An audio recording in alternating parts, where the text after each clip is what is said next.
Welcome to MR news. నేను మీ దీప్తి. దివ్యాంగుల సమస్యలు ప్రభుత్వం వెంటనే పరిష్కరించాలని సోమవారం కావలి ఆర్డీఓ కార్యాలయంలో వైసీపీ కావలి నియోజకవర్గం అధ్యక్షుడు పోసిన వెంకటరావు గౌడ్ నిరసన కార్యక్రమం చేపట్టారు.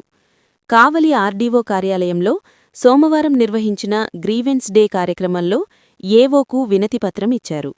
2024-25 దివ్యాంగుల బ్యాక్లాగ్ పోస్టులు భర్తీ చేయాలని, దివ్యాంగులకు ట్రైసైకిళ్లు, స్కూటీలు ఇవ్వాలని డిమాండ్ చేశారు. ఆర్డీఓ గారిని మా దివ్యాంగుల సమస్యల మీద కలవడానికి వచ్చాము.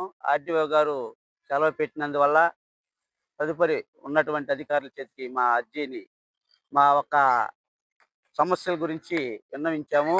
ముఖ్యమైన సమస్యలు ఏంటంటే 3 సమస్యల మీద వచ్చాము. 2024-25, 2025-26 సంబంధించి దివ్యాంగుల బ్యాక్లాగ్ పోస్టులు చాలా ఉన్నాయి. దాంట్ని మార్చి నాటికి వెంటనే భర్తీ చేయాలని ప్రభుత్వాన్ని మా వైఎస్ఆర్సీపీ డిమాండ్ చేస్తుంది.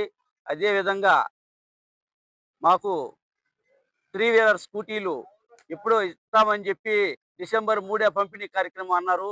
ఇంతవరకు కూడా అమలులోకి రాలేదు.